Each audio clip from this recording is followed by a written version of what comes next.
ঢাকা আন্তর্জাতিক বাণিজ্য মেলার প্রস্তুতি চলছে পুরোদমে। নির্মাণ ও সাজসজ্জার শেষ মুহূর্তের কাজ নিয়ে ব্যস্ত সংশ্লিষ্টরা। কর্তৃপক্ষ জানিয়েছে ১৩ ক্যাটাগরিতে ৫৬৮টি স্টল ও প্যাভিলিয়ন থাকছে এবার। এর মধ্যে ৫৪টি বিদেশি স্টল। বাকি আর মাত্র কদিন। ১ জানুয়ারি পর্দা উঠছে ঢাকা আন্তর্জাতিক বাণিজ্য মেলার। বরাবরের মতো মেলার আয়োজন আগারগাঁওয়ে। উদ্বোধন করবেন প্রধানমন্ত্রী শেখ হাসিনা। অবকাঠামো নির্মাণ, সাজসজ্জা ও মেলা প্রাঙ্গণ তৈরিতে ব্যস্ত আয়োজক আর অংশগ্রহণকারীরা। ব্যবহার হচ্ছে আধুনিক প্রযুক্তি। নিয়মিত অগ্রগতি তদারক করছেন ইপিবির কর্মকর্তারা।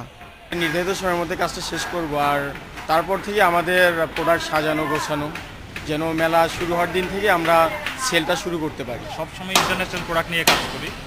মেলাতে চাচ্ছি এবারে স্পেশাল আকর্ষণ নিয়ে আসার জন্য, যেন ভালো কনজিউমারকে অ্যাট্রাকশন করা যায়। আমরা চাই যে মানুষ তাদের অ্যাবিলিটির মধ্যে পণ্যগুলো আমাদের প্যাভিলিয়নে আসা যেন কিনতে পারে।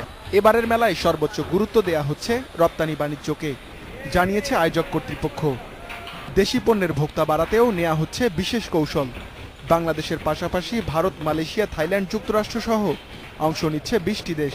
দেশি বিদেশি সকলে অংশগ্রহণের মাধ্যমে এটাকে সাকসেসফুল করা। এটা কিন্তু শুধু বাণিজ্য মেলা নয়, এটা কিন্তু একটা বিনোদনমূলক। বাংলাদেশের বিনোদনের জায়গা কম। বাণিজ্য মেলা কিন্তু শুধু বাণিজ্য মেলা না, এটা কিন্তু শুধু রপ্তানি মেলা না, এটা কিন্তু একটা উৎসব কেন্দ্রেও পরিণত হয়েছে। এবারের মেলায় থাকছে ভিন্ন আয়োজনও। নতুন প্রজন্মকে মুক্তিযুদ্ধের ইতিহাস জানাতে বঙ্গবন্ধু প্যাভিলিয়ন।